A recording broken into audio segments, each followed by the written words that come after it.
Muy buenas, estás escuchando Comentario de Texto, el programa de actualidad cultural que emitimos lunes, miércoles y viernes en twitch.tv/martatrivi. Vamos a empezar con la primera de las tres noticias cortas que tenemos el programa. Ya lo estaba adelantando en la previa. Van a ser noticias muy cortitas porque son temas o que no dan para opinar o que son temas que tenemos ya muy hablados aquí en el programa, pero aún así creo interesantes tocarlos aunque sea por encima.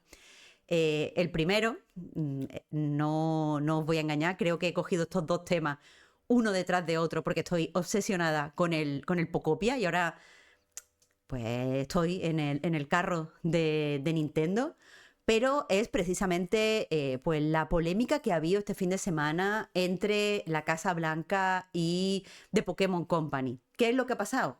Pues como llevan haciendo durante meses en la Casa Blanca, las personas que se dedican a llevar las redes sociales de la institución están nada más que pensando en provocar para poder extender así su propaganda y sus ideas dañinas, y lo que están haciendo es pues recurrir a canciones populares, a figuras pop, a memes, a los memes del momento para, pues eso, para crear un poco de polémica. Pero bueno, lo que ha pasado, lo leemos en la BBC, es que The Pokémon Company ha tenido que lanzar un comunicado porque desde la Casa Blanca pusieron en redes sociales un meme en el que salía Pikachu con pues con la gorra roja típica de los magas y ponía Make America Great Again. Básicamente eso habían hecho un Pikachito fascista.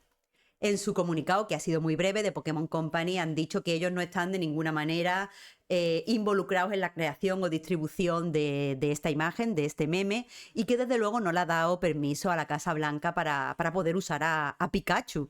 Terminan el comunicado diciendo que su misión es unir al mundo y que esa misión no va por no apoyar ningún tipo de pues visión política o agenda política. Que por otro lado, venga ya, por favor, terminemos con esto de lo que hacemos no es político, lo que hacemos es unir al mundo. Bueno, es que unir al mundo va en contra del fascismo, por lo tanto sí que estáis en contra un poco de la Casa Blanca. Pero bueno, da igual.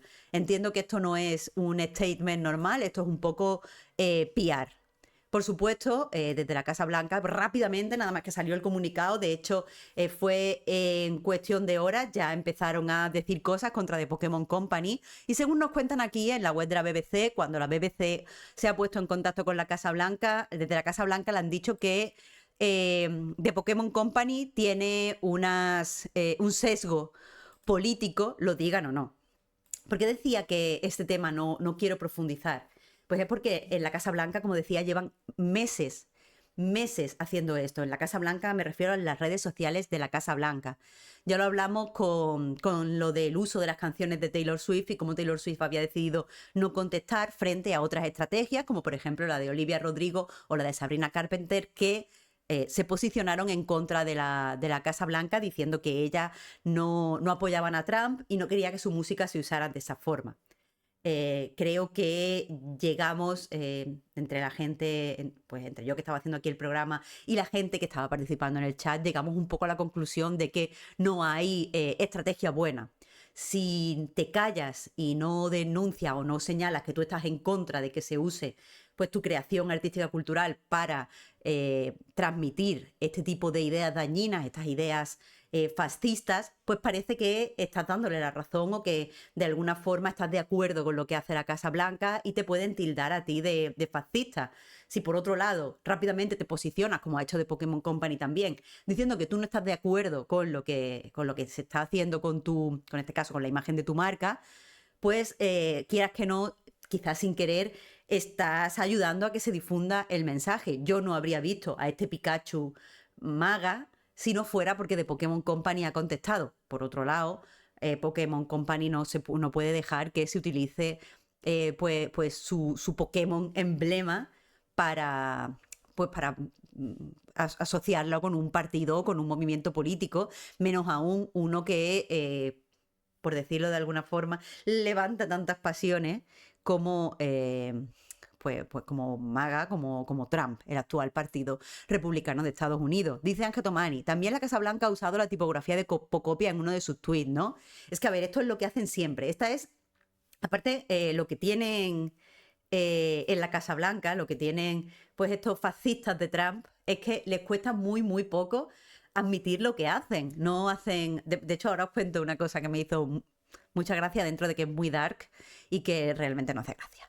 Pero una de las cosas que hacen es decir directamente lo que están haciendo. Cuando varias estrellas del pop les han criticado que usen su música, rápidamente han salido diciendo, pero es que esto es lo que queremos. Nosotros queremos que tú protestes porque así nuestro mensaje llegaba a más gente.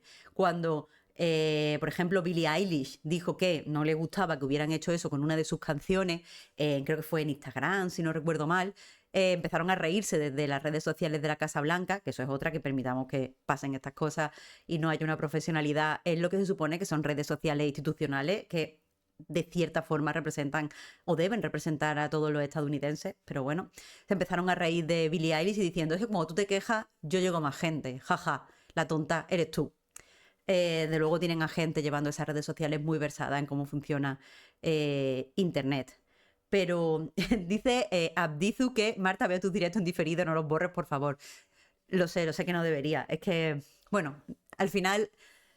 No me gustó el programa anterior, pero al final hablamos de eso. Pero sigamos con The Pokémon Company y muchas gracias por pasarte hoy por el chat, por cierto. Pero bueno, eso, no hay estrategia buena. No hay estrategia buena. Y como eso, cuando contestó de Pokémon Company, lo que hizo la Casa Blanca es reforzar el uso de cosas de Pokémon. Entre ellas, tal y como dice Ángel Tomani, usaron la tipografía de Pocopia en otros memes, porque entienden que mucha gente que viene de Nintendo va a mirar a esas redes sociales porque Nintendo ha lanzado el comunicado. Entonces, pues refuerzan el uso de mensajes. De la misma forma que cuando Billie Eilish criticó que se usara sus canciones, siguieron usando cosas de Billie Eilish porque entendieron que muchos fans de la cantante iban a sus redes sociales a mirar qué había pasado. Es una estrategia muy dañina, es una estrategia que solo tiene sentido en el lenguaje y en las dinámicas de Internet y la verdad, pues no se debería hacer. Pero al final, una de las cosas que pues muchos expertos en política están hablando es que se han perdido, y suena un poco ñoño o quizás suena un poco...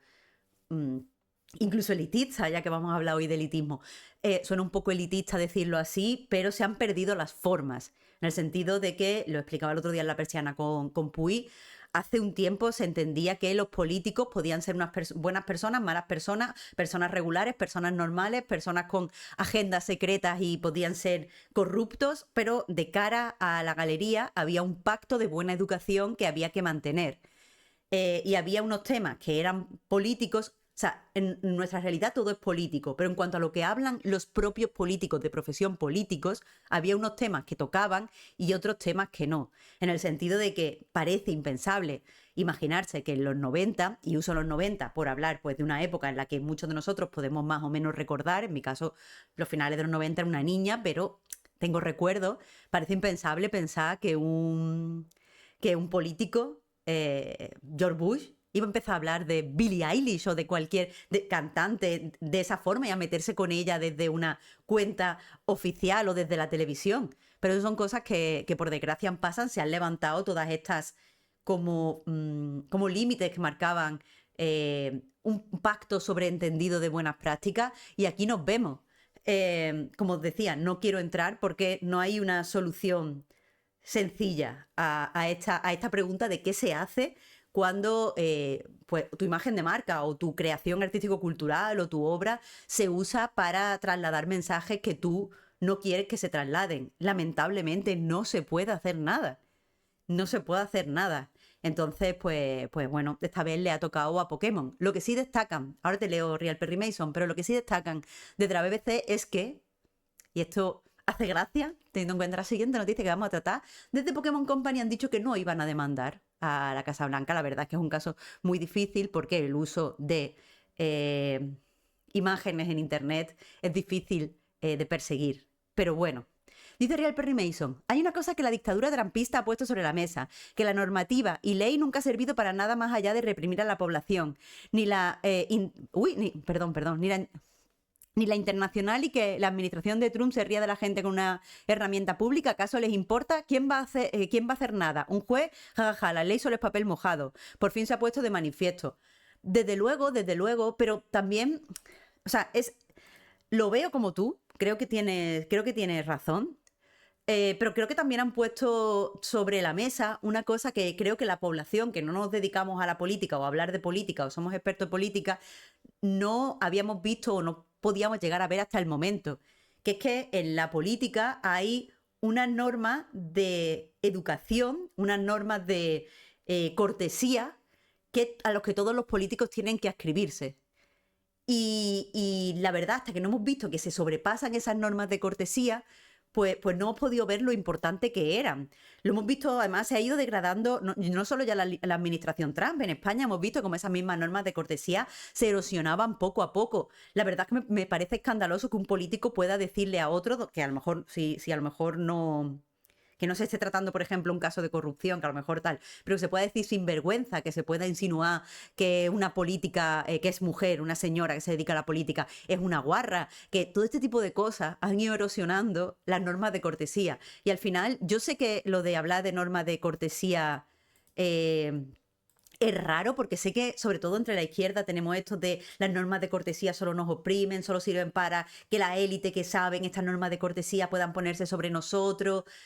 Entiendo, o sea, hace poco estaba leyendo, que no la recomiendo, así que no voy a dar el de este del libro, pero estaba leyendo un libro de una ensayista anarquista muy interesante. No estaba de acuerdo con muchas cosas que decía, era una persona mucho más radical que yo, que está bien, hay que leer a gente más radical que tú. En la izquierda, evidentemente no voy a ir a leer a un neonazi, creo, ni a un negacionista del holocausto ni nada de estas cosas, pero estaba leyendo a esta señora. No recomiendo el libro simplemente porque no me gusta cómo está estructurado ni escrito, y porque no he sacado muchas cosas, pero sí, pero bueno, una de las cosas que decía es que no le gustaba. Hablaba mucho sobre, pues, los códigos de vestimenta, hablaba mucho sobre las normas de cortesía, hablaba un poco sobre, pues, todo lo que es el protocolo. Englobaba muchas cosas que no son protocolo, en mi opinión, en el tema protocolo. Y lo que decía era que el protocolo solo sirve para que los ricos se los tengan más creídos y para que los ricos tengan un conocimiento intrínseco de grupo donde puedan demostrarse unos a otros que son ricos y que nosotros, la peña de clase obrera, no lo sepamos. Creo que en muchos casos es así, no lo dudo. Pero no en todos los casos. Por ejemplo, cuando hablaba de... metía en todo esto que yo creo que no son lo mismo los uniformes en los colegios. Y yo entiendo que esta persona es inglesa y a lo mejor en Inglaterra los colegios privados tienen uniforme y los colegios públicos no, entonces usar uniforme pues te ayuda a señalizar que eres de clase alta. No sé exactamente las circunstancias de esta persona, pero yo personalmente he estado en un colegio público que tiene uniforme, y para mí el uniforme es lo mejor. Yo sé que como la izquierda debería decir no me vaya a oprimir y quitar mi individualidad y todas estas cosas, pero el uniforme es lo mejor. El no preocuparte de qué te van a poner, el que no se metan contigo por cómo vas vestida, porque claro, yo tuve una cosa que es que a mediados de un curso, por una circunstancia, bueno, porque expulsaron, creo que lo he dicho, porque expulsaron a mi hermano, porque mi hermano es disléxico y estaba haciendo muchas cosas para que no se viera las carencias que tenía a causa de la dislexia. Que no quiero entrar porque, claro, es su vida. Pero lo expulsaron del colegio, entonces yo también cambié de colegio cuando cambió él. Y pasé de un colegio que tenía uniforme. No os estoy leyendo, perdonad. Ay, Real Perry Mason, has destacado. Vale, ahora os leo. Pero termino esto. Eh, Dice Nagardin que era público con uniforme. Sí, el San Patricio en Málaga. Colegio público, uniforme, lo mejor. Y no solo eso, sino que paso por encima, pero tengo un primo que es trans y le dejan llevar el uniforme que se corresponde con su identidad, a pesar de ser un colegio que se llama San Patricio. Pero bueno, el caso, os comento. Eh, a mí el uniforme me parecía lo mejor. Mm, Porque pasé a un colegio de repente que no tiene uniforme y los primeros meses, claro, yo como siempre había llevado uniforme, no tenía demasiada ropa. Y recuerdo los primeros meses, no es que me hicieran bullying, el bullying es una palabra muy seria y desde luego yo nunca he sufrido bullying, pero sí que es verdad que se reían mucho porque siempre llevaba los mismos zapatos, cosa que sigo haciendo. Yo tengo un par de zapatos, si me veis en el Chiclana siempre llevo los mismos zapatos negros, yo tengo un zapato de invierno y un zapato de verano. Se acabó. Porque no me gusta tener muchas cosas. Y recuerdo que se reían de mí constantemente, recuerdo que al parecer había una serie de normas que yo no conocía, como no puedes llevar falda, no puedes llevar vestido, y claro, yo solo tenía falda y vestido, y de repente me tuve que comprar un chándal, pero había que ponerse esto con esta otra cosa. Locurote, locurote. Yo no sabía esas normas, me hacían mucho bullying, me decían que siempre iba vestido igual, me decían que si estaba limpia la ropa, y es como, mi ropa está limpísima, ¿qué quieres que te diga? Un lío, un lío. Eh, Así que bueno, que... Pero que o sea, Julio Bocino, no era bullying en el sentido de que no me impidió hacer amigos, no sé, yo no me sentía discriminada en clase, pero sí que es verdad que se metían mucho conmigo por la ropa y que me preguntaban todo el rato si me había cambiado de ropa, porque sí que es verdad que yo a lo mejor llevaba una ropa el lunes y la llevaba también el jueves, porque no tenía más ropa, pero desde luego me había lavado la ropa. El caso, el uniforme a mí me parece bastante chulo y esta persona pues decía que servía para separar y no estoy de acuerdo. Como os digo, el ensayo, vamos a centrarnos otra vez, en el ensayo no creo que engloba demasiadas cosas que no hay que englobar, pero una cosa que dice es que hay que todas las normas de cortesía, todas las normas tal, hay que reventarlas y nos tenemos que relacionar un poco más de uno a uno. Y con esto mete de nuevo cosas como pedirle al profesor en la clase que si puedes ir al baño, cosas que a mí me parece mal, tú deberías, incluso los niños chiquitos, poder levantarse e irse al baño, no hay que pedir permiso para orinar, pero también mete eso, temas que no se puedan tratar, temas que tal, y es que no me gusta hacer esas generalizaciones que hace esta autora tan vastas, porque por un lado yo estoy de acuerdo en que hay que hablar todo el rato de dinero y como trabajadores deberíamos tener la obligación de hablar unos con otros de cuánto cobramos, por qué cobramos y como tal, para que los jefes no se puedan aprovechar de nosotros, pero por otro lado, por ejemplo, tener normas de cortesía en los trabajos, como por ejemplo no hablar de quién está liado con quién, no chismorrear o en los políticos, no poder hacer faltas personales a otra persona que está ahí como representante público, a mí me parece muy básico, porque recordemos que los políticos, nos gusten o no, cuando están en un deste institucional, nos están representando a muchos de nosotros, se supone, por lo menos a sus votantes, mínimo. Entonces, si alguien le dice un insulto a una persona que está ahí representando a mucha gente, eso debería hacerse más grave. No lo sé. A mí me parece eso. Pero bueno, esta era una noticia corta, ya me he alargado bastante. Os decía que en la BBC ya explicaban que no se iba a producir una demanda, pero lo que no sabían es que no se iba a producir una demanda por eso, porque sí que estaba Nintendo preparando una demanda contra la administración Trump, en concreto, no por el uso de un Pikachito para la propaganda fascista, sino por las tarifas, porque Nintendo considera que esas tarifas pues, son inconstitucionales. Es Nintendo América la que va a demandar a la administración Trump. Y eso, Nintendo América dice que las tarifas impuestas por Trump son anticonstitucionales porque Nintendo América es una filial de una empresa japonesa, pero es una empresa que actúa y que comercia en suelo norteamericano. Según Nintendo, se perjudica esa internacionalidad. Dicen que han perdido muchísimo dinero en la venta de Switch 2 con lo de las tarifas y básicamente quieren escalar esto lo máximo posible. Según ellos, pues estas tarifas, estas medidas que son inconstitucionales, les ha hecho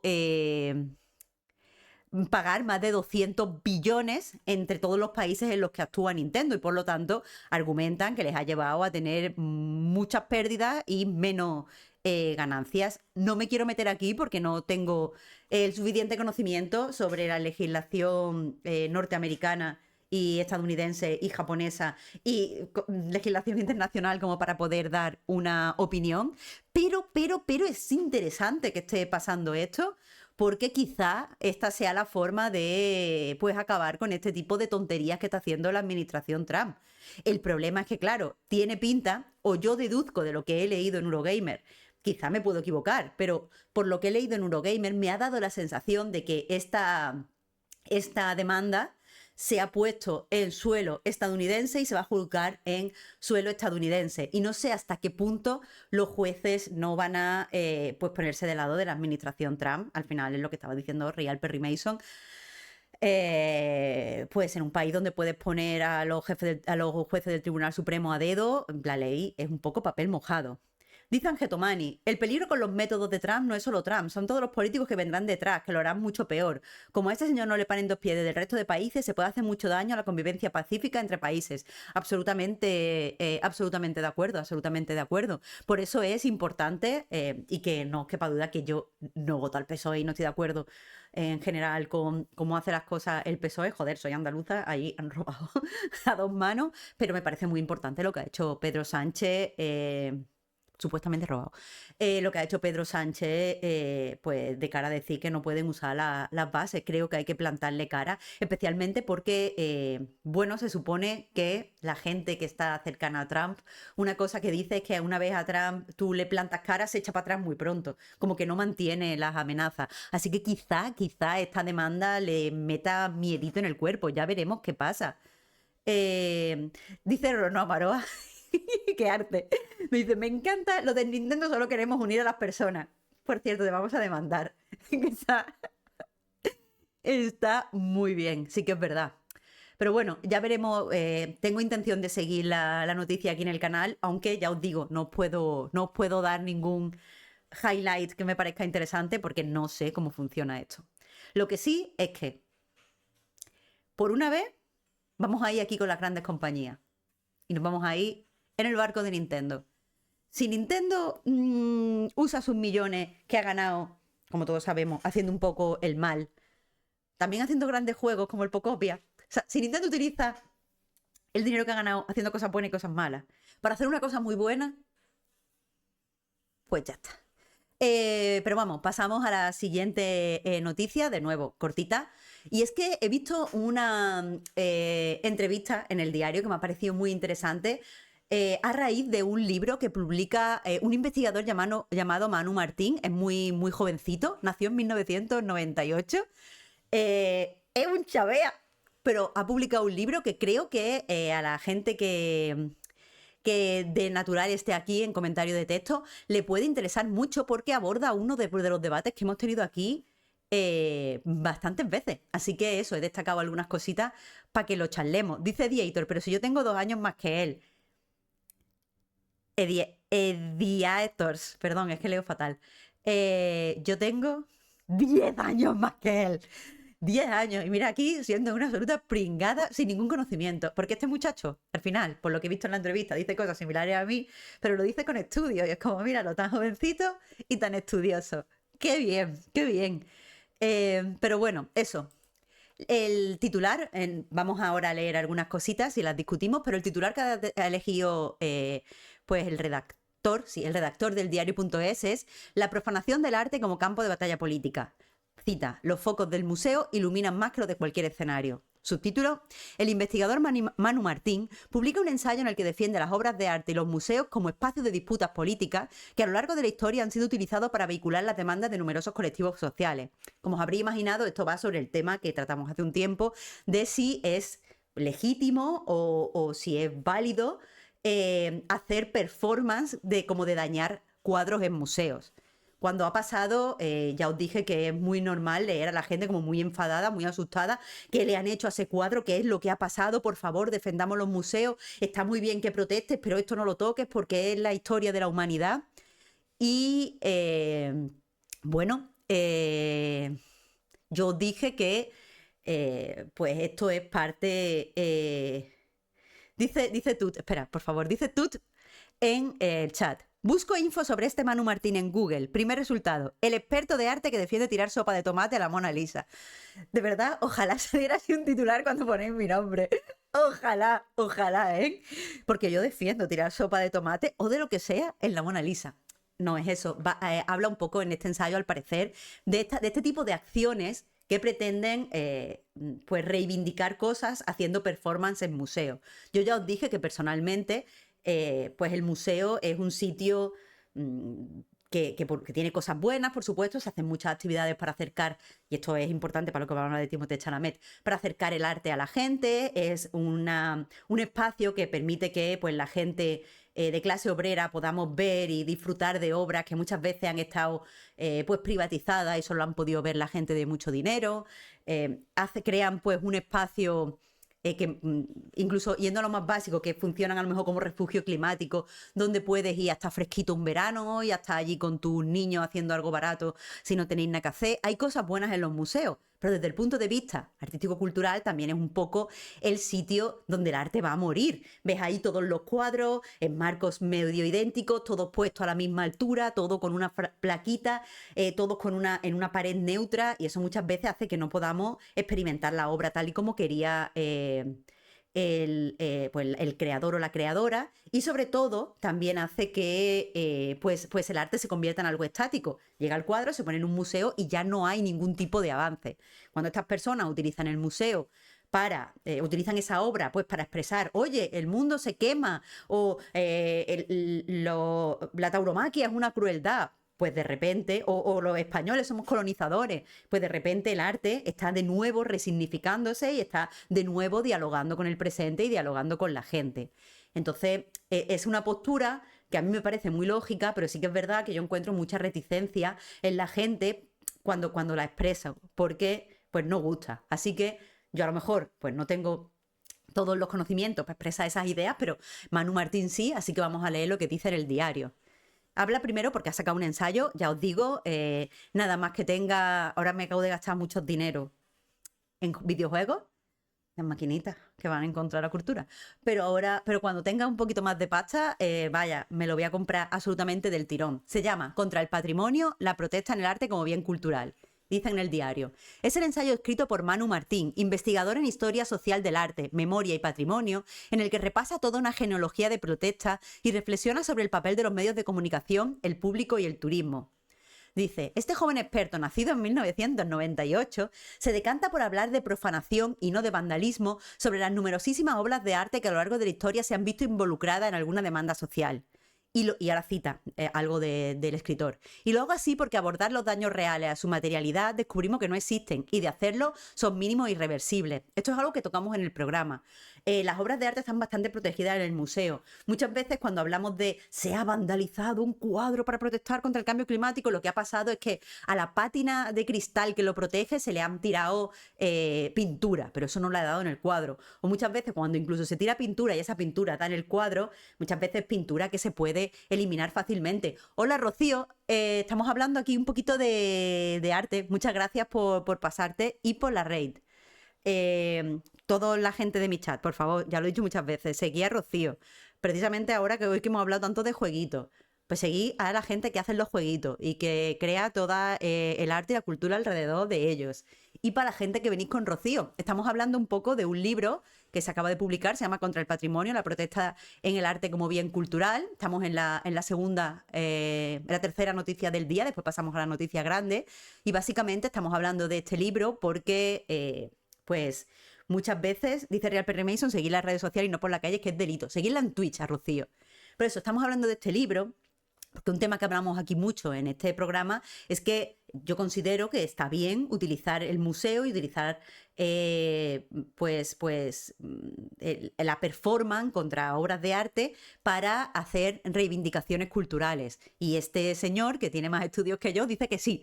Así que vamos a leer un poco sus argumentos. Pero eso, dice que cuando vemos qué ha pasado con estas obras en las que supuestamente se hace algún tipo de performance, vemos que se puede solucionar fácilmente. Y básicamente, pues en esto tenemos que ver cuando se ha lanzado pintura, por ejemplo, la pintura que se ha lanzado no es pintura que dañe el cuadro, es pintura que queda muy escandalosa, pero enseguida se puede borrar. Pero incluso... Pero dice Rocío Tomé, madre mía, hablando de esto me pasó ayer que así de primera se me escapó que todos sabemos que los videojuegos, además de una industria muy lucrativa, son arte y cultura, y me pidieron que elaborase el tema. Menuda manera de empezar una entrevista distendida. Pues no sé dónde te lo hicieron, pero ¿qué te pedían que elaborara? O sea, quiero decir, no es una obra artístico-cultural, ¿qué es entonces? ¿Un producto tecnológico? Porque si lo es, eso es otro de los temidas que tenemos aquí, Rocío, que nos va a contar. Pero bueno, eh, es que es un tema, Rocío, es un tema. Pero bueno, dice Jorge que a este canal le cuesta mucho dinero porque me he comprado 3 libros en una semana por culpa de Marta. Eso me gusta, que me digáis. A leer todo el mundo. Sobre todo libritos buenos. Eh, Dice Rocío, para gente que no esté muy dentro de la discusión no es tan intuitivo. Efectivamente, efectivamente. Pero que eso también es no sé exactamente dónde te estaban haciendo esa entrevista, pero desde luego es una pregunta muy concreta si estamos hablando de un medio generalista. Porque hay que poner muchos matices, hay que ir a muchos filósofos y hay que ir a muchos pensadores del videojuego. El canal de ciencia de una amiga. Uf, pues desde el mundo de la ciencia, no sé, yo no sabría defenderlo desde el mundo de la ciencia. Desde el mundo de la filosofía puede, desde la sociología quizá, desde la tecnología con faltas, pero desde un canal de ciencia no sé yo cómo podría... No sé, no sé, no me gustaría haber estado en tu piel, Rocío, te lo digo ya. Bueno, perdón, que pierdo el hilo súper fácilmente. Eso, los cambios son reversibles, pero incluso no lo sean. Recordemos que el sufragio femenino, al menos en el Reino Unido, se consiguió después de una serie de actuaciones, entre las que destaca pues meterle 7 cuchilladas a un cuadro ay, ¿cómo se llama? Ay, mi madre lo ponían aquí un momentito. Ah, de Velázquez, la Venus del espejo de Velázquez. Aquí lo pone, mira, en apenas unos ejemplos. En 1914, la sufragista Mary Richardson asestó 7 puñaladas a la Venus del espejo de Velázquez. Y la verdad es que se ven, si tú ahora ves el cuadro, se ven pues los daños que se causaron. Por otro lado, dice Rocío que fue un sitio amable, me alegro, me alegro. Pero igualmente no me hubiera gustado tanto tu papel, Rocío, te lo tengo que decir. Un besico. Pero eso, que se ven los daños. Pero por otro lado, esto fue un paso crucial para conseguir el sufragio femenino. Creo que es más importante que las mujeres tengamos poder de decisión o relativo poder de decisión, depende de cómo veamos las elecciones, pero relativo poder de decisión en nuestro futuro, en nuestro presente y en lo que acontece a nuestro alrededor, que el hecho de que este cuadro no tenga ningún tipo de mácula. Así que bueno, incluso según ha investigado Manu Martín, normalmente no dejan secuelas, pero es que incluso si las dejan, yo me atrevería a decir que, pues no sé, quizá no es tan grave. Pero bueno, dice, Martín, agradecido hijo de la pública tal y como se defiende, se refiere de la educación pública, por supuesto, continúa la tesis esgrimida por Tommaso Montanari, que a quien sigáis mucho, si veáis mucho este canal, ya he recomendado el libro de este señor, sobre la religión civil que proyectan los museos. Este hater de la institución museística, según se considera a sí mismo, define el museo como un espacio de legitimación en el que se construye el pasado de forma positiva, en un lugar en el que se evoca una identidad. Por eso, cuando protestamos lo hacemos desde identidades y no desde anonimatos. ¿Qué significa esto? Pues como todos sabéis, para desarrollar, por ejemplo, unos sentimientos muy fuertes nacionalistas o incluso llevándolo ya muy al extremo, unos sentimientos muy fuertes alrededor del fascismo, se necesita invocar el pasado glorioso de una cultura o de un país. Los museos tienen un papel clave en la forma en la que creamos este pasado glorioso. Se enseña lo mejor de la creación artístico-cultural y se dice que esa creación artístico-cultural solo podría haber pasado, por ejemplo, en este país o solo podría haber pasado en esta cultura, la cultura occidental. Y claro, solo se expone lo bueno y muchas veces se expone de forma crítica. Los museos están llenos de arte colonial, representaciones del colonialismo, por ejemplo, que pues España infligió en América Latina. Se cometieron grandes atrocidades, pero eso no se ve en las pinturas. En las pinturas se ven pues los conquistadores bajando de un barco o los conquistadores en un sitio con mucho oro. Se ve siempre, bueno, al final están estas teorías de que lo que se pinta o lo que se fotografía o lo que se pone en un fotograma quieras que no, incluso aunque sea violento y desagradable, está un poco glorificado por el hecho de que alguien esté mirando. En los museos hay un montón de instantáneas y quieras que no, están glorificando un montón de cosas en relación con el pasado de ese país. Está vendiendo una historia del país o una historia de la cultura que solo es parcial. No significa que todo sea malo, pero es que lo que se ve en un museo la mayoría de veces solo es bueno o se puede leer como bueno. Es decir, los museos nos están contando una historia de España que es parcial y que es incompleta. Sobre todo, creo que la forma más fácil de pensarlo, ahora os voy a leer la anécdota que usa el diario porque lo utiliza el escritor, pero a mí me gusta pensarlo en el sentido de cuando vamos a un museo hay un montón de retratos de gente rica y un montón de retratos de pues reyes, reinas y gente relacionada con la realeza. Y cuando te dan la información, se habla de cómo se vestía esa gente, cómo se relacionaba, quiénes eran sus amigos. Evidentemente, eso no nos están contando una parte de la historia de las clases altas. Es verdad que hay cuadros que dicen, bueno, pues este es el cuadro de unas señoras que eran trabajadoras sexuales y este señor que era el proxonete. Vemos el cuadro y siempre es oscuro y siempre un poco tal. Y no sabemos muchas veces los nombres de esas personas o no sabemos si eran personas de verdad que se dedicaban al trabajo sexual o eran modelos fingiendo que lo eran, que eso es otra cosa. Entonces, es eso, los museos nos están contando una historia y nosotros podemos ponernos a esa historia. Dice Martín que cuando las profanaciones de arte suelen tener lugar en museos estatales, es decir, entre lugares que representan al Estado y se hace desde identidades, no desde anonimato. Os leo la anécdota que cuenta. Una analogía entre Estado y patrimonio está servida. Sucedió en enero de 1911. Un marinero holandés despedido en 1911 trató de atacar la ronda de noche de Rembrandt expuesta en el Rijksmuseum de Ámsterdam. Subrayó que era su venganza contra el Estado. Martín apunta en su ensayo que no se trataba de un marinero enfadado con Rembrandt ni con el lienzo, sino con la voz que emana de él, una víctima del Estado tratando de cargar contra este. Esta obra volverá a ser atacada durante el siglo XX, acuchillada en 1975 y vandalizada con ácido sulfúrico en 1990. Y cuando vemos las que ha pasado aquí en España es un poco similar. Recuerdo que la última noticia que tuvimos de performance en un museo, yo sé que Martín no está usando la palabra performance, pero yo la voy a utilizar porque es la que yo me siento cómoda. Pues la última performance que tuvimos de noticias aquí en España eran un grupo de activistas en contra del colonialismo que habían entrado en un museo donde precisamente se exponían obras que enaltecían las acciones colonialistas y genocidas de España en América Latina y habían intentado tirarle, creo que era pintura, a un cuadro. No había pasado nada, el cuadro está bien.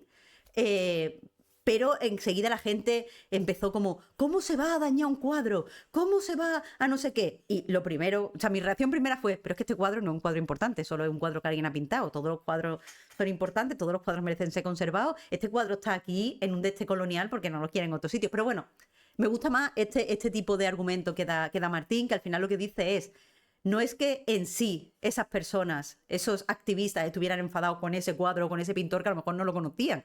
Estaban denunciando el día, el 12 de octubre, estaban señalando que España aún no se ha reconciliado con su pasado colonial. Estaban reivindicando que lo que se representaba en ese museo es una falsedad que hay que destruir y que hay que dejar sobre todo de celebrar.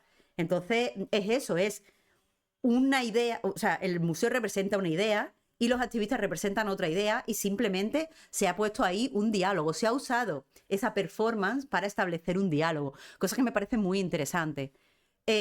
Seguimos leyendo. El activismo debe ser molesto. No podemos aceptar el argumento de la protesta dócil e institucionalizada. Los focos del museo iluminan más que los de cualquier escenario. Su argumento no es... Eso era la cita de Martín, y continúa el diario. Su argumento no es centro de crítica, también desde las posiciones de izquierda, encuentran su razón de ser en que el activismo debe dirigirse donde está la mirada colectiva para ocupar un centro, obligar a la atención. Efectivamente, este tipo de performance en museos son bastante comentadas, de hecho generan mucha indignación en redes sociales, pero al menos consiguen llegar a la gente y se consigue un espacio para hablar de qué se pide. Si ya sea porque son peticiones anticoloniales o, por ejemplo, peticiones de prestar más atención a los efectos del cambio climático y todo este tipo de cosas. Es eso, al final... todos tenemos más o menos claro que el activismo debe ser molesto, pero tenemos como una cierta imagen de cómo y dónde debe molestar. Y lo que pasa es que cuando creamos esas imágenes, pensamos en que sean molestos, pero no para nosotros. Es decir, lo típico de, sí, el activismo debe ser molesto. Que hagan pintadas en los bancos. Es como ya, pero a ti no te afecta porque no te gustan los bancos, no tienes un banco, no pasa nada. Ahora, en los museos genera una sensibilidad en todas las personas, incluidas las personas de izquierda. Y eso está bien, nos tiene que despertar a todos, no solo al activismo NIMBY, dice Breathing Wild. Dice Jaosaurius Rex, el expresidente de México pidió a España que se disculpara por la conquista como un acto simbólico de esta reconciliación y la gente se atacó. Es que yo no, o sea, creo que España se debe disculpar y creo que debe hacerlo la Casa Real. O sea, como máxima, o sea, por supuesto, el presidente sí, pero creo que esa disculpa debería involucrar a la Casa Real. La verdad es que no sé cómo estamos en 2026 y esto todavía no ha pasado, especialmente porque considero, sabéis que yo no sé de política, puedo meter muchas veces la pata hablando de política, esto no es mi mierda, pero considero que entre España y América Latina hay relaciones, al menos culturales, me lo llevo a mi terreno, hay una historia cultural, relaciones culturales, hay intercambio en cuanto a ideas en libros, hay una cultura común en el que se crea diálogo a través del cine, tenemos todo este tipo de conexiones y ahí está ahí la espinita del colonialismo que la verdad deberíamos ponerla sobre la mesa. La verdad es que deberíamos ponerla sobre la mesa. Dice Julia, claro, a mí que me corten la carretera un día de vaga, de huelga, me parece fundamental, perdona por traducirte, pero por si alguien no tal. Sino que hay gente si no hay gente que ni se enteraría de que hay motivos para quejarse, y si me tengo que joder, me jodo. Claro, es que es eso. Es que si hay que joderse, se jode. Y con los museos igual puede que nos duela, pero tenemos que dejar también que los activistas hagan lo que tienen que hacer. Dice Real Perry Mason, creo que todo esto va más allá del tema dentro de los museos, y es que por desgracia, incluso dentro de la izquierda, lo que dicen ser de izquierda, se intenta que la movilización esté domesticada, que no se haga mucho ruido ni moleste, cuando la movilización tiene que ser visible y potente, de hecho. Potente. De hecho, la revolución, que es el mayor ejemplo de movilización y lucha, va más allá de cualquier domesticación, que es arrebatar por la fuerza el poder a los capitalistas, y eso tiene que ser el objetivo final. Totalmente de acuerdo, totalmente de acuerdo. Es verdad que bueno, el tema lo hablamos también muchas veces aquí, del uso el uso político de la violencia y a dónde lleva y por qué es y por qué tal. Creo que uno de los ejemplos máximos de esa domesticación, vosotros sabéis qué palabra estoy diciendo, es que nos enseñan con trazos muy gruesos de lo que hablamos siempre, de no se utilice la violencia. Y es como, ok, así, sin ningún tipo de matiz, toda la violencia, porque yo estoy expuesta a mucha violencia todos los días. ¿Toda la violencia? No sé, ya sabéis lo que opino de eso.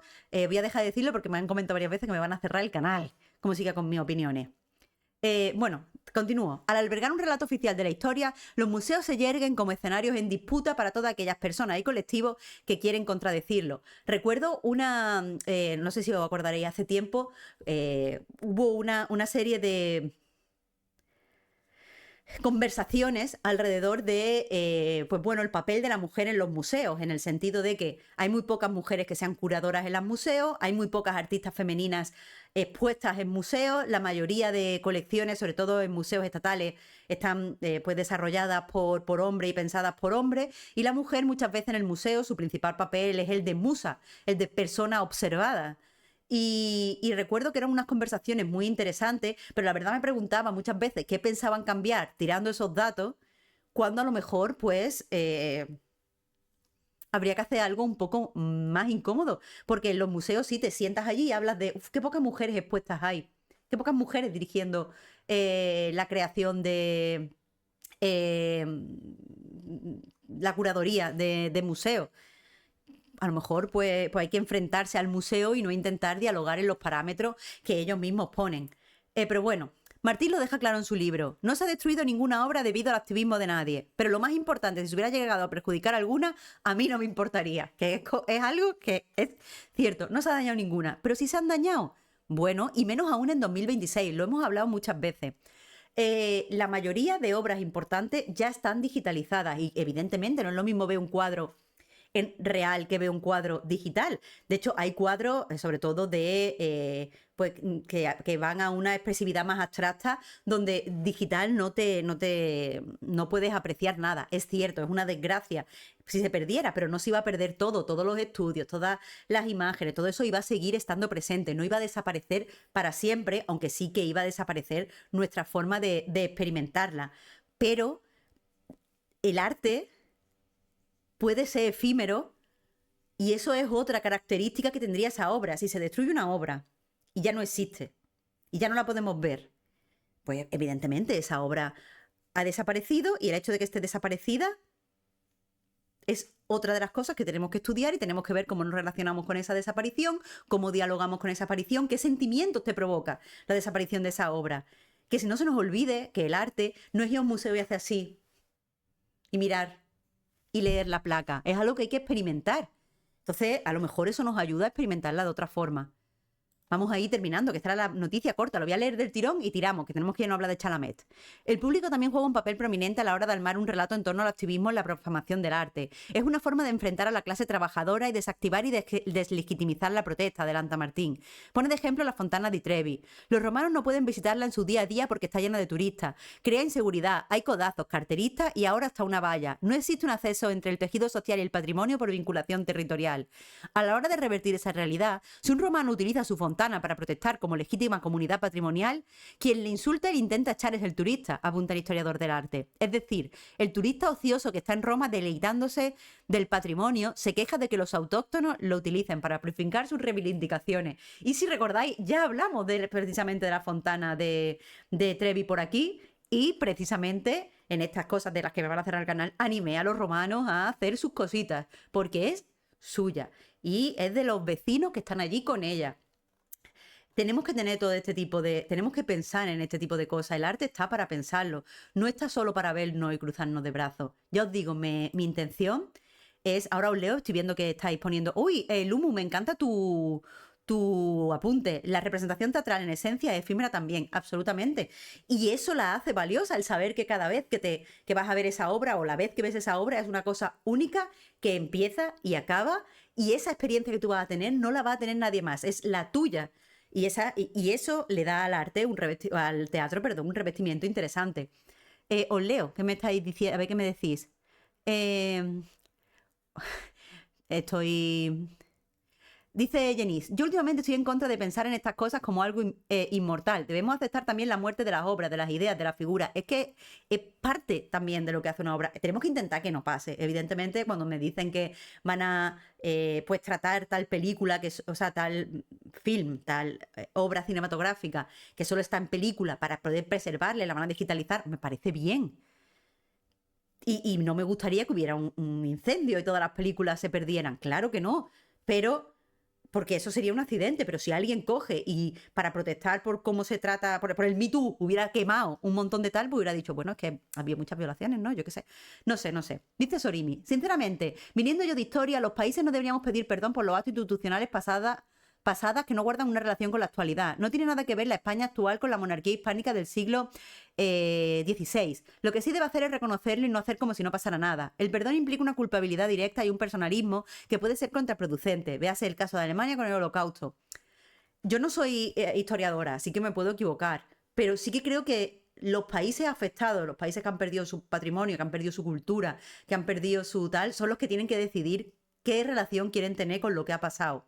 Quiero decir, si México te está diciendo, porque en México antes había una serie de idiomas y una forma de vivir que consolidaba una cultura y una identidad y un tal, y México te está diciendo que la forma en la que ellos quieren relacionarse con su pasado es unas disculpas institucionales, pues es que quizás no tenemos que ser el país colonizador los que decida. Pasa con China y Corea frente a Japón, que le han pedido 1000 veces, sobre todo porque está mucho más reciente, a Japón que se disculpe públicamente, sobre todo porque ahí hay mucha negación sobre las barbaries que cometió Japón durante el colonialismo en Corea y en China. Y quieren que se disculpe porque la disculpa es una forma de hacerlo real y que dejen de negar lo que pasó.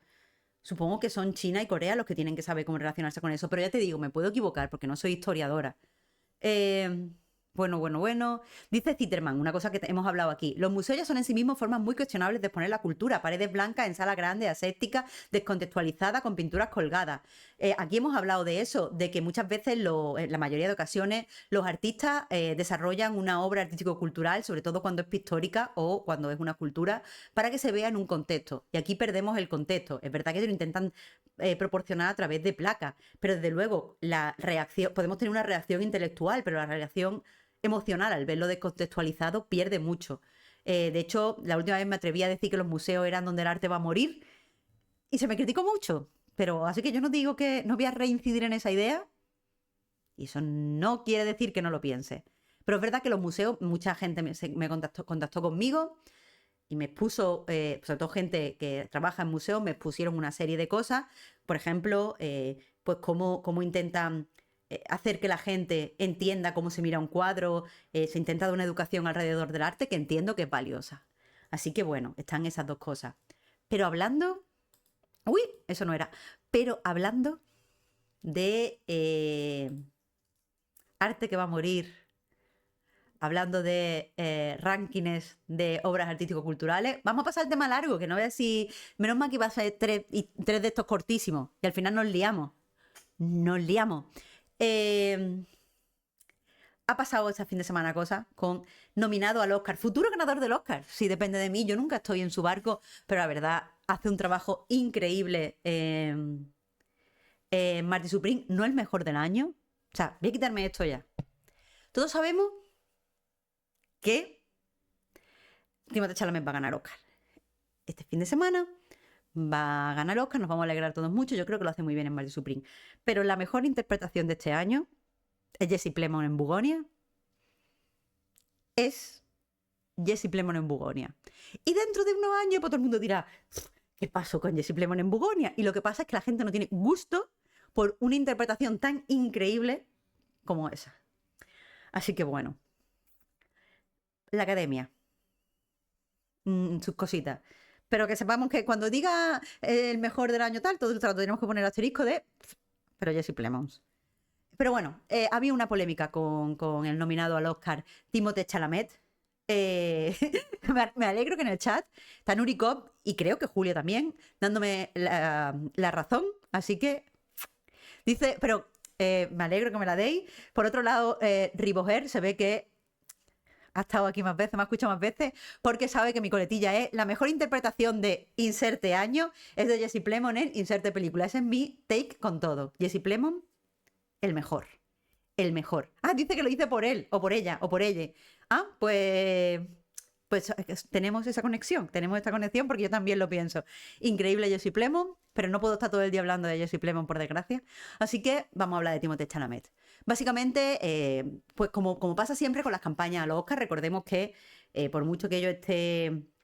eh, mm, mm, mm, mm. Vale. Jenny, te había leído mal, te iba a decir que fuera ahora mismo de mi chat, pero es que no te había entendido bien. Eh, me gusta lo que leo en el chat. Hay mucho, como dice Tut, plemonista. Me encanta la palabra. Pero eso, estamos en campaña, vienen los Oscars ya. Estamos los actores, las actrices, los directores, las directoras, los guionistas, la gente que se dedica al sonido. Está todo el mundo haciendo campaña. Y como sabemos, la campaña dirige mucho de lo que va a pasar en los premios. Alberto no se cansa de decirlo. Muchas veces no, los premios, no, los Oscars en concreto, se dan por cuestiones porque son paralelas al propio trabajo de la persona en la película. Y hay una serie de cuestiones que hay que tener en cuenta. La palabra por política está muy cargada, pero son pues todo tipo de políticas y esto no es nuevo. Hay un libro muy interesante que lo tenía aquí apuntado, pero ahora mismo lo estaba buscando con ojos de pánico porque no lo veo. Hay un libro muy interesante que habla un poco de la historia de las carreras de los Oscar cuando joder, es que como he perdido el apunte ese, el señor que le están ahora rejuzgando en lo del Me Too. No me acuerdo. Bueno, pues este señor que era productor, Harvey Weinstein, gracias, Breathing Wild, siempre puedo contar contigo. Es que no sé dónde me he dejado el papelito con esto. Hay un libro muy importante que habla de las campañas de los Oscars que dirigía Harvey Weinstein, donde se decía que ya se miraban los trapos sucios de años atrás de la gente o de las películas o de los actores que competían contra sus películas. Hablaban de campañas donde se insultaba, donde se iba a lo personal, era todo pues era la jungla, vaya. Dice Breathing Wild con lo de Shakespeare in Love, ¿no? Shakespeare in Love es la anécdota con la que se abre el libro, pero cuenta un montón de cosas de cómo se trataba a la gente, de cómo básicamente le decía muchas veces a actores y actrices, te voy a dar un Oscar, pero no va a ser bonito porque vamos a tener que sacar un montón de mierdas. Entonces, pues eso, las campañas del Oscar siempre son un poco sucias porque no solo importa el trabajo que haya hecho en la película. Timothée Chalamet pues está nominado y ahora ahí está, conspiranoia, no sé, no quiero darle peso, yo la creo.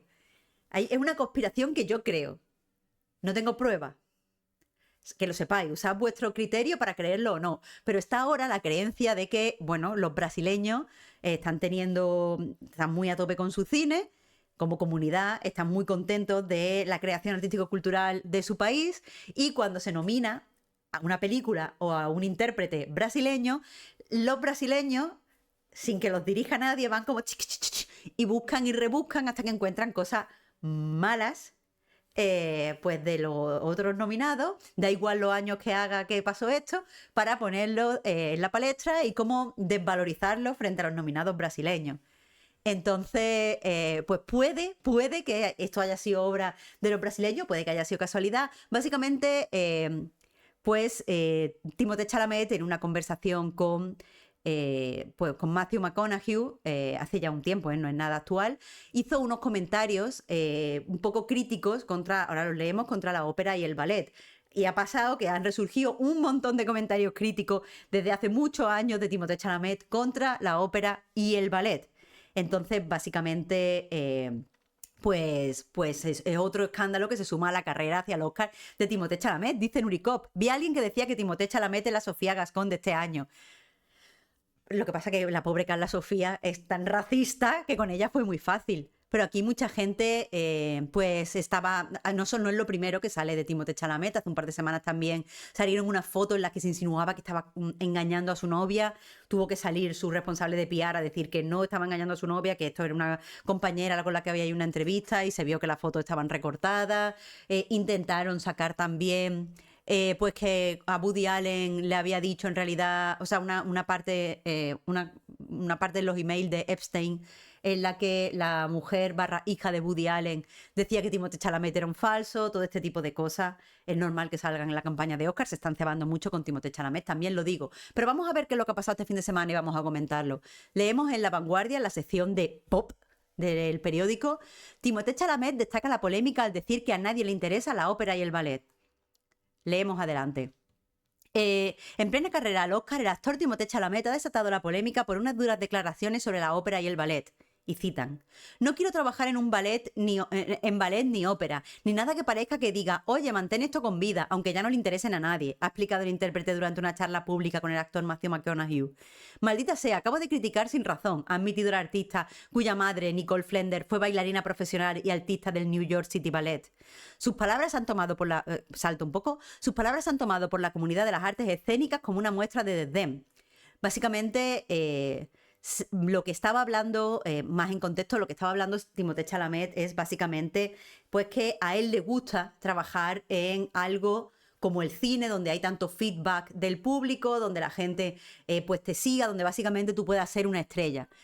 Hablar de ser una estrella es algo que entra dentro de la estrategia que está haciendo Timothée Chalamet de cara al Oscar. Él quiere ser una estrella, él ha hablado varias veces de que quiere pasar a la historia, quiere dejar su marca. Básicamente está haciendo una estrategia que pasa por confundirse un poco con el personaje de Marty, pero siendo él un poco... o sea, siendo menos perdedor, supongo.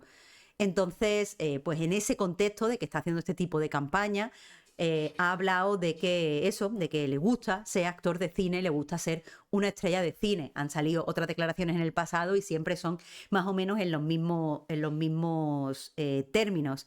Básicamente, no solo la madre, como dicen en La Vanguardia, ha sido bailarina del Ballet de Nueva York, también su hermana ha sido bailarina en el Ballet de Nueva York. Ambos hermanos, Timothée y su hermana, han estudiado en La Guardia, que es un instituto de artes escénicas donde estudian interpretación, tanto para teatro como para películas, estudian canto, estudian cualquier tipo de artes escénicas.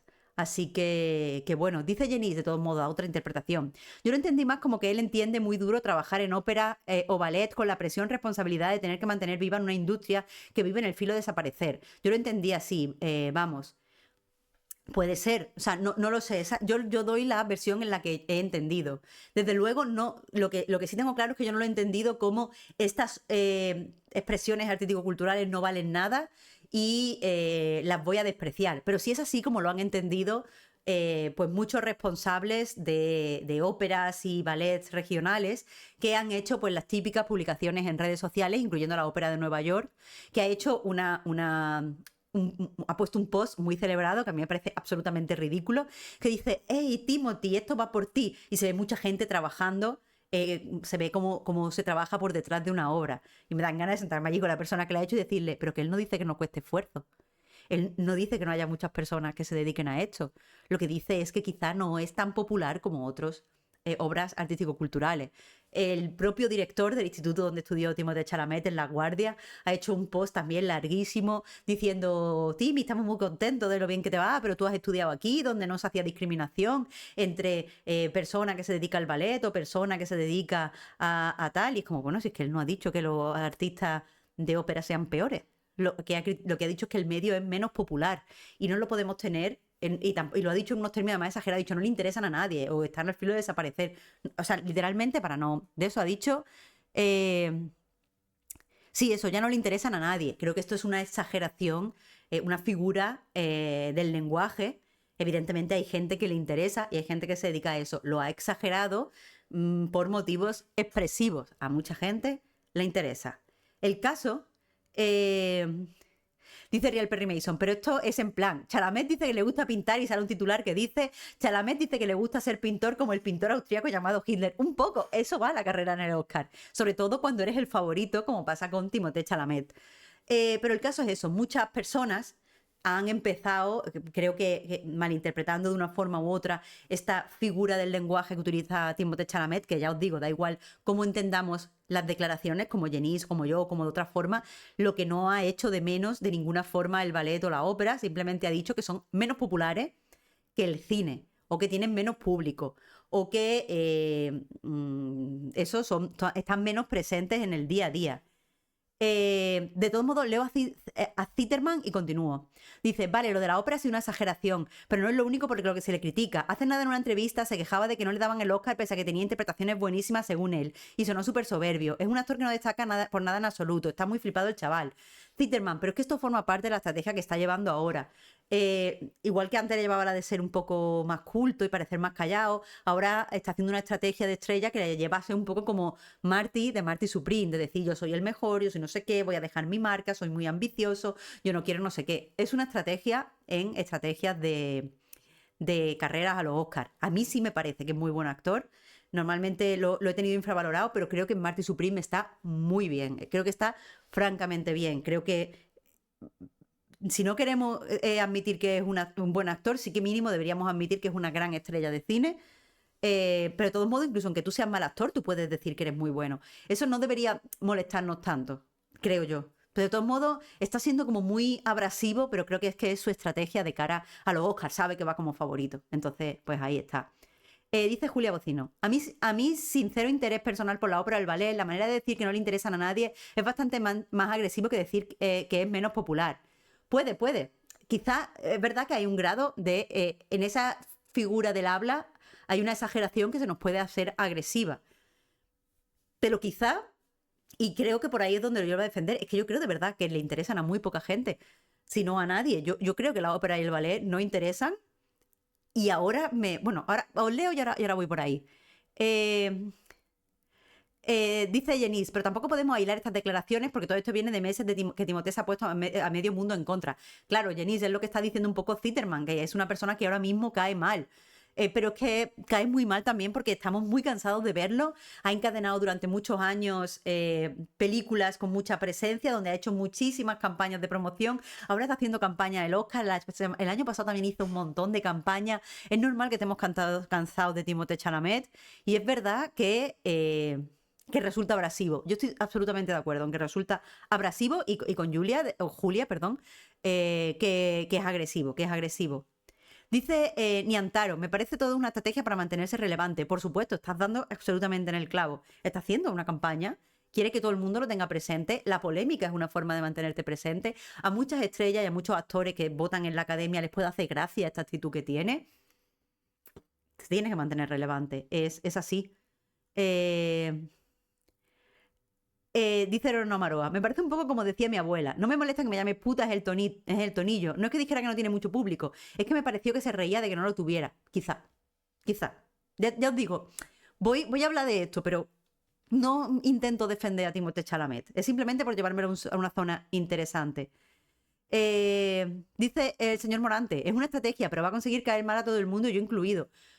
Correcto, pero supongo que su estrategia es a corto plazo de quiero mi Oscar. Porque también, una cosa os digo, muchos actores, actrices, cantantes, todo, se sobreexponen y terminan cayéndole mal a mucha gente. Pero nada más que estén fuera de foco un año o unos cuantos meses, la gente se olvida de esto y vuelve a recogerlo con los brazos abiertos. Es algo que le ha pasado sin más a Taylor Swift.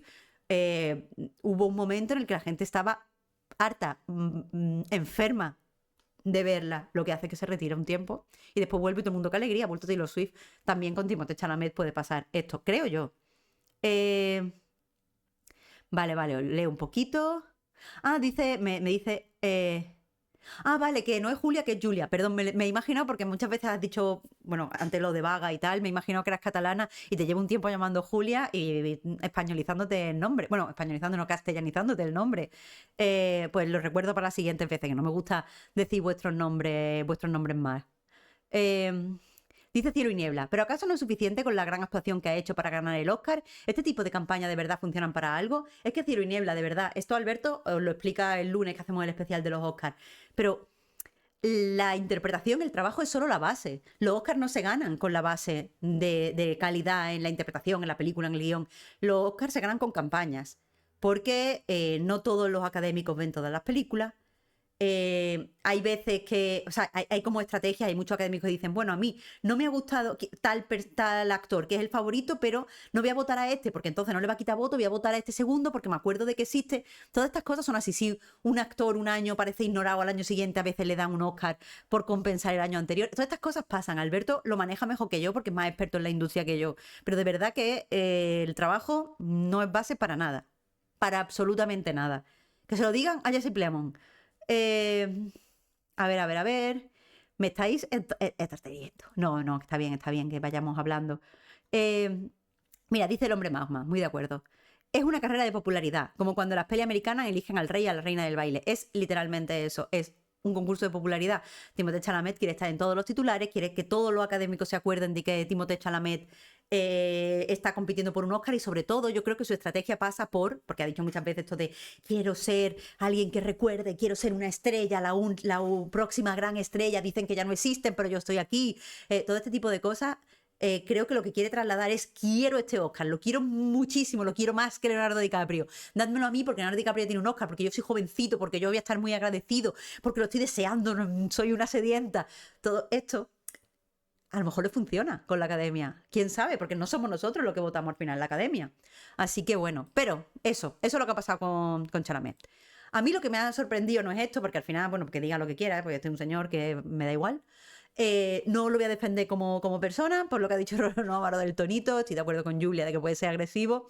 Lo que sí me ha sorprendido mucho es ver, no ya las instituciones que se dedican a la ópera y al ballet, aprovechar para hacer la promoción, porque está bien, me ha sorprendido ver a la gente de la calle que no tiene contacto con la ópera y el ballet, de repente sintiéndose muy ofendidos porque habían hecho de menos a la ópera y el ballet. En mi mente, no sé si tengo razón, estoy sacando conclusiones, pero me da la sensación de que esto es como cuando se protestan los museos, es decir, que hay gente que simplemente no está pensando en este caso concreto, sino que está pensando en el arte y en la cultura, hay que protegerla. La ópera es arte y cultura, no se puede criticar, el ballet es arte y cultura, ¿cómo se va a decir que es menos? Esto no está bien hacer de menos el arte y la cultura. Y simplemente se están ofendiendo con eso. Y a mí me cuesta subirme a estos carros de defensa con la... O sea, yo no estoy diciendo que la ópera y el ballet no valgan para nada, todo lo contrario, pero me cuesta mucho subirme a esa forma de defensa irracional porque el arte, la ópera y el ballet son claramente campos muy elitistas. Son, pues, sectores artístico-culturales donde de forma consciente, como una estrategia pensada, como algo que han querido hacer, se ha echado hacia afuera a la gente trabajadora. Se han querido posicionar históricamente como una cosa, se han querido asociar con la gente más rica, con la gente más noble, con la gente tal. Y ahora me parece que están sufriendo las consecuencias de que la gran mayoría del público, que evidentemente es clase trabajadora, no se relacione con ese tipo de obra artístico-cultural con la misma naturalidad con la que se relaciona con la música, con el cine, incluso con el teatro de Broadway. Entonces, para defender mi take, que como os digo, dice Zitterman, no tenemos en cuenta que existe la demanda inducida. Darle a la ópera lo mismo que le da a otro espectáculo y veremos si se vuelve popular o no.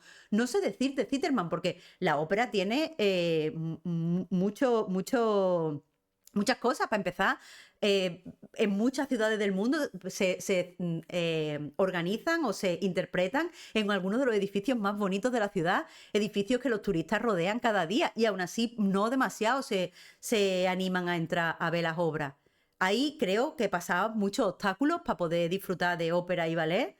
Creo que el público mayoritario no entiende, puede, y sé que hay gente que va, pero va una vez como curiosidad, se siente y dice, oh, qué bonito, qué guay, pero le falta el lenguaje, le falta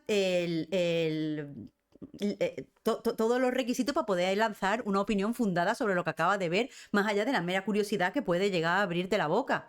Entonces, no lo sé, no sé si estoy de acuerdo con eso, la verdad. Pero bueno, aparte que la gente que se dedica a la ópera y al ballet aquí en España han tenido que recibir una educación un poco elitista. Quiero decir, no sé si hay escuelas de ópera, de canto abierta y pública, porque eso son cosas que tiene que fundar pues, la propia gente que se dedica a eso. No sé si los profesionales están pensando en hacer eso, pero no lo veo. Ahora de todos modos, como quiero defender esta tesis y no he visto que nadie haya escrito sobre esto, voy a usar un poco unos textos antiguos, pero creo que lo podemos ir adaptando. Dice Marcelac, aquí en Barcelona hacen pase económico para que vayan 2 generaciones y siempre he pensado que es para que las nuevas generaciones lo puedan conocer y ganarse el público, pero quizás para lo que dice, que pueda ir la clase trabajadora. Sé a lo que te refieres, Marcela, porque estuvimos hablando de esto. Y de nuevo, tú fuiste a la ópera y estuvimos hablando de nuevo de eso, de no saber el lenguaje, de ir como a una curiosidad sin saber relacionarte de ninguna forma o interpretar o cómo emocionarte con lo que estás viendo. Yo creo que se hacen porque, pues se quiere quitar, o sea, creo que la ópera en concreto tiene dos estigmas, el estigma es para gente mayor y el estigma es para gente rica. Supongo que esos pases de 2 generaciones es para quitarse el estigma de la gente mayor, también para acercar a la clase trabajadora, pero ya te digo, si tú ves por primera vez una obra y no tienes el contexto para interpretarla, no sé si eso te lleva a volver. Es lo típico que pasa mucho con el arte pues más abstracto o con el arte más contemporáneo. Muchas veces la gente va a un museo de arte contemporáneo, se pone delante de una obra, se hace y dice, pues qué bonito, y a lo mejor este artista quería reflejar el sol por la mañana entrando por su ventana, no sé qué, pero como no tiene herramientas, más allá de verlo y decir, y pirarse, no puede continuar disfrutando, que es lo que deberíamos hacer. Pero bueno, eso, vamos a ir mirando el texto. Como os decía, no me interesa tanto lo de Chalamet como, pues, ¿por qué se indigna tanto la gente con esto? He ido al New York Times, esto es un artículo, porque he ido al New York Times no por casualidad, sino porque tienen una sección en específica de ópera y tienen dedicado a todo lo que se estrena en la Ópera de Nueva York y porque tienen una sección en concreta sobre el ballet. Entonces entiendo que quiero ver qué dicen los profesionales antes de lo de Chalamet. Esto es un texto antiguo que se publicó en 2024. O sea, bastante, bastante antes de lo de Chalamet.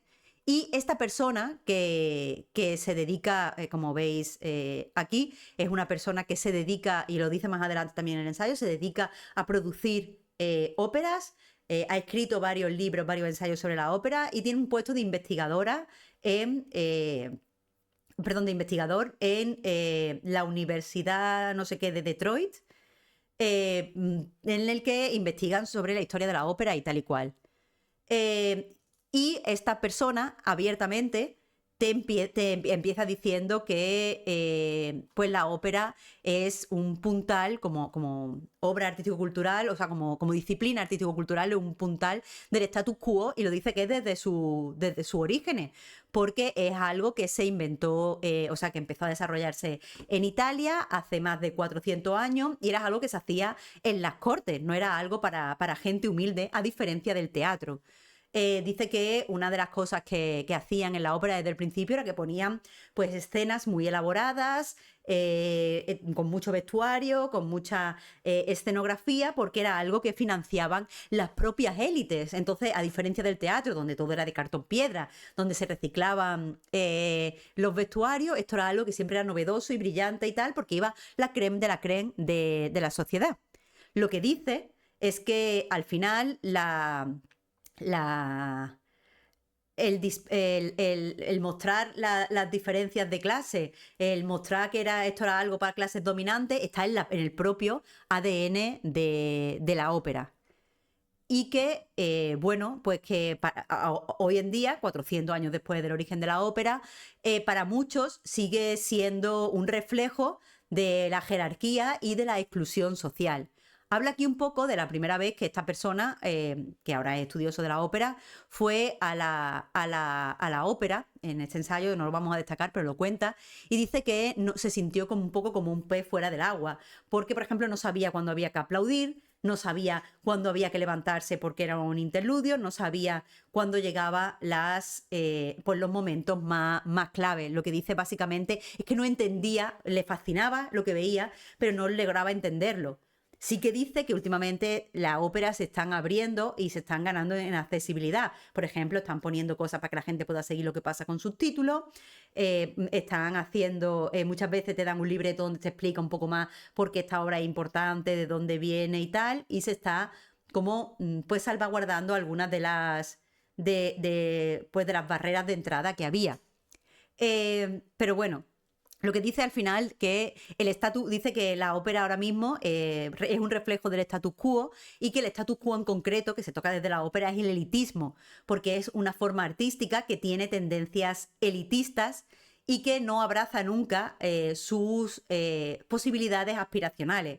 Lo que dice es que para que la ópera de verdad se convierta en algo accesible, se convierta en algo pues, que pueda disfrutar pues la gente de la calle, la clase obrera, tiene que abrazar sus cualidades aspiracionales. Es decir, debe servir como un mecanismo para imaginar un mundo diferente, y hay que cultivar una aproximación antielitista, no solo en la ópera en sí, en las obras que se interpreten, sino también en los espacios en los que se interpreten.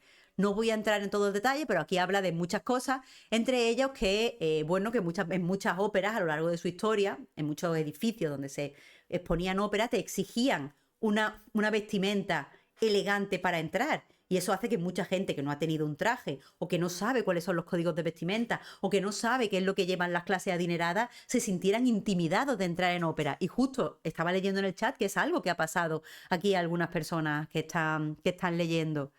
De todos modos, me gusta el apunte que ha hecho Zimmerman, que aparte es algo que se ha tocado un poco también por arriba. Dice, es verdad que hice el trabajo de mediación Es verdad que hacer el trabajo de mediación cultural, sobre todo por el idioma, pero la zarzuela, por ejemplo, sí fue muy popular entre las clases trabajadoras. Habla aquí, en cierta forma, que en Estados Unidos, a diferencia de lo que pasó en Europa, hubo un tiempo en el que la ópera quiso acercarse muchísimo a las clases trabajadoras y habla de que, por ejemplo, en los late nights, pues se llevaba a cantantes de ópera que interpretaran cosas y la gente acababa fascinada. Y desde el late night pues se explicaba un poco, pues esta música significa esto, esto es esto, y que la gente pareció estar interesada durante un breve periodo de tiempo. Pero de repente la ópera desaparece de la radio, la ópera desaparece de los late night y la gente vuelve a desconectarse, no sabe cuáles son las obras importantes, no sabe por qué hay que ir a esa obra y no a otra. Habla un poco de pues la dificultad de que ves el programa de lo que va a poner la ópera de tu ciudad y a veces no conoces cuál es la obra buena y cuál es la mala. No sabes qué director o qué directora es el que tienes que seguir o qué artista es el importante, porque nadie te ha hecho ningún tipo de indicación para que tú puedas culturizarte en ese sentido.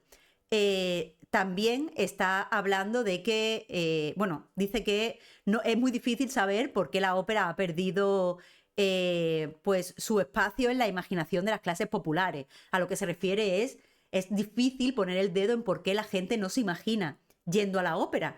Tú te imaginas, ¿qué hago este fin de semana? Y muy poca gente dice, voy a ir a la ópera.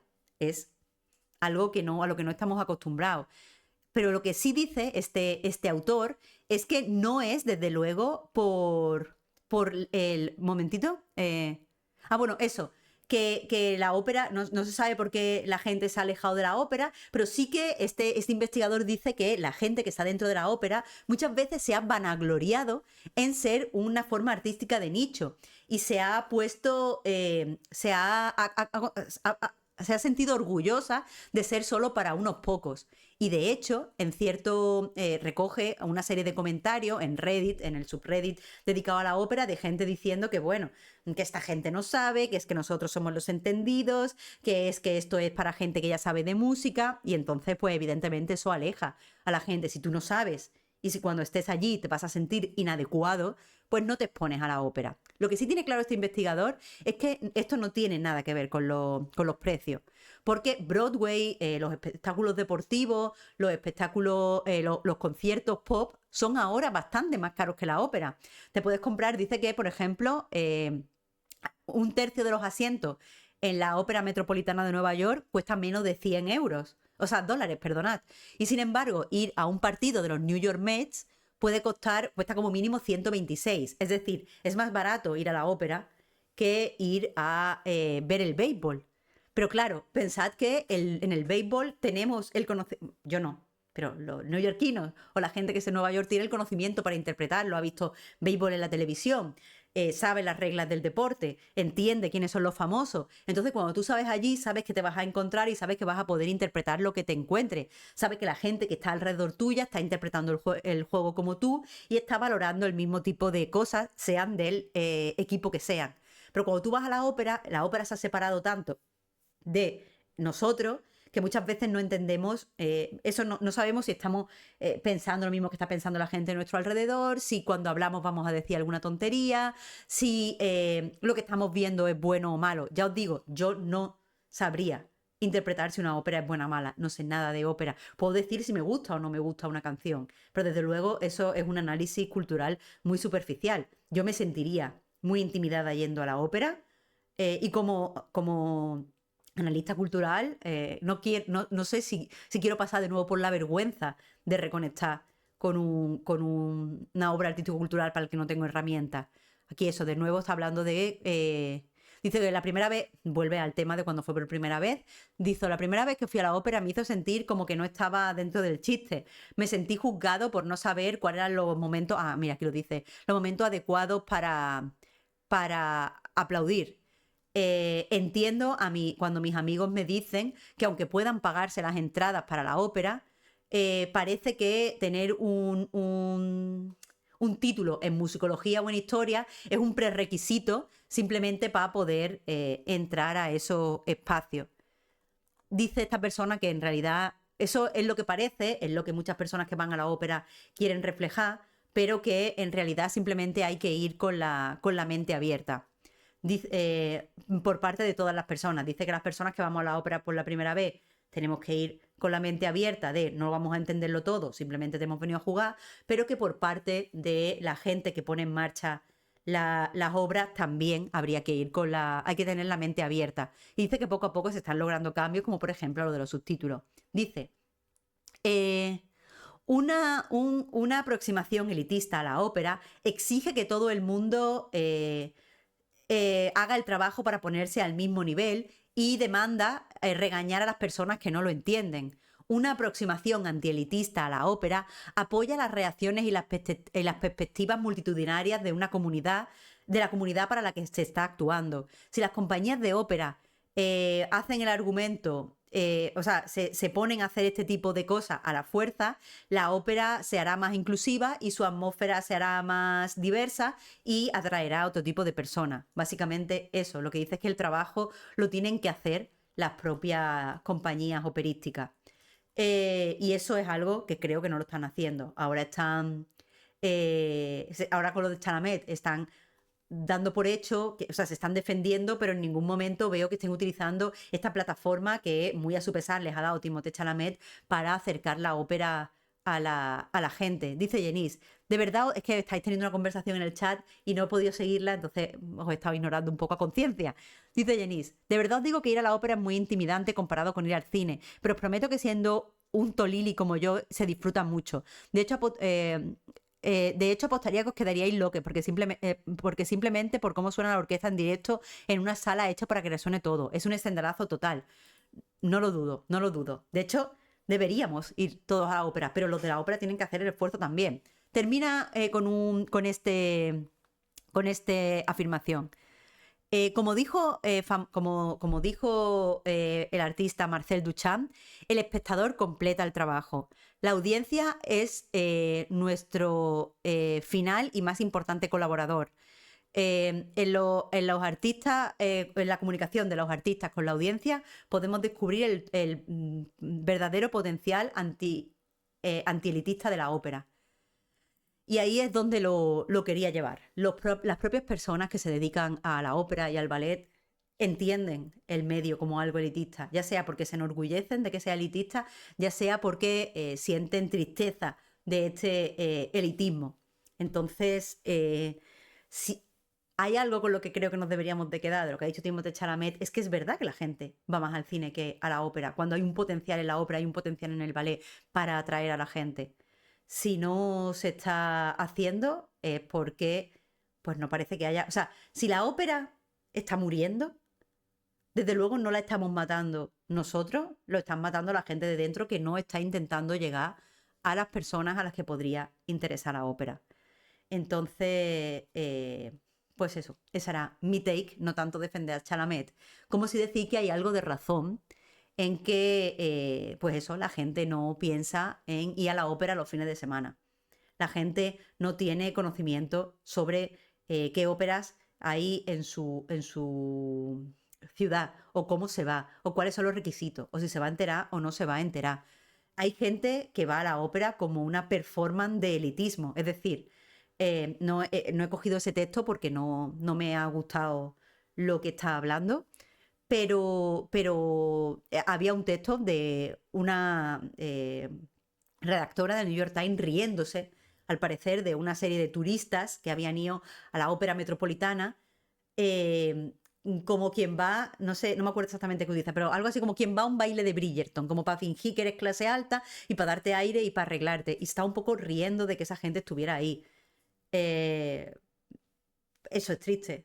No que la gente vaya a hacer eso, sino que en primer lugar que haya personas que se crean que tienen que fingir lo que no son para disfrutar de algo artístico cultural, pero por otro que allí en esos espacios donde se está produciendo el arte y la cultura se estén riendo de personas que solo quieren acercarse, aunque sea desde una posición muy superficial en ese momento. Entonces eso, no sé cómo no tengo ningún take así muy fuerte, simplemente pues que eso, que menos criticar a Chalamet, que no vale para nada, más allá de para tirarte un triplito, y más acercarte a la gente, más abrir la ópera a la... Si no quieres que... Si te ha dolido lo que dice Chalamet, de que a la gente no le interesa, en vez de tirarte un tanto en redes sociales, señor de la ópera, abre la ópera a las demás personas. Enséñale a la gente qué es la ópera y por qué mola mucho y por qué tenemos que ir todos. Dice Jenice, qué feo, claro que existe gente que le gusta la fantasía de ir a la ópera como la gente privilegiada que puede dedicar su tiempo y dinero a la cultura. Hay que ser gilipichis, claro que sí, es que eso, es que hay que ser gilipichis. Real Perry Mason, Tate de Marta Trivi, no vayáis a la ópera y jugar al Pocopia, no, porque se puede hacer todo en el mundo de la cultura, también jugar al Lady Spire. No, pero aquí vamos a acabar ya el programa de hoy. Muchísimas gracias a todas las personas que nos... dice de todos modos Marcela, un momento, me estoy despidiendo, pero dice Marcela, es que si una entrada a la ópera vale de media más de 100 euros, ¿quién va a ir? Marcela, lo hemos hablado, esto lo estaba hablando la señora, el señor que ha hecho el texto. La ópera vale más de 100 euros, pero el fútbol también vale muy caro, los conciertos también valen muy caro, está todo carísimo, debería estar todo baratísimo, pero está todo carísimo. Pero eso no es culpa de la ópera, eso es que está todo ahora mismo carísimo. Lo que pasa es que a lo mejor gastar 100 euros para ver a Harry Styles nos parece barato y gastar 100 euros para ir a la ópera nos vale caro. Ahí es donde está el kit de la cuestión, en si nos sentimos más o menos cercanos a lo que estamos viendo. Dice Twinche, una entrada al fútbol cuesta eso y más y la gente no se queja. Literal, literal. Así que bueno. Pero, Denisi, que tú vas a seguir criticando al Chalamet, me parece muy bien, porque hay que criticar a todos los actores. Y el Chalamet en verdad es muy tonto. Lo que pasa es que me interesaba este tema. Bueno, eso, lo que os iba diciendo. Que muchísimas gracias a todas las personas del chat, a todas las personas que estáis escuchando esto en formato podcast, a las personas que lo estáis viendo por YouTube. Nos vemos el miércoles que viene con más noticias y solo os quería recordar que si os ha gustado este programa, si queréis apoyar comentario de texto, hay varias formas en las que lo podéis hacer. La más sencilla es que os paséis por twitch.tv/martatrivi y me dejéis una suscripción y de paso pues una propinita para el señor de Amazon que está en su casa sin hacer nada y se está volviendo cada día más rico. ¿Que no os gusta eso? ¿Que no sabéis manejaros por Twitch, pero aún así queréis dar dineros? Pues os podéis pasar por culturacanibal.com y dejarme un coffee. Está configurado para que sea un único pago y no hay ningún tipo de suscripción, que me lo habéis preguntado y desde luego quiero reiterar que eso no es así. Se puede hacer un pago único de lo que queráis y eso está guay. Con el dinero que pues donáis a mi coffee, que tenéis que saber que también se mantiene tanto el foro en el que nos reunimos la gente que escuchamos Choque Juerga, como la propia página web de Cultura Caníbal, que la tengo un poco más abandonada, pero mi intención es volver cuando tenga un poquito más de tiempo, así como otros proyectos que desarrollo con Alberto.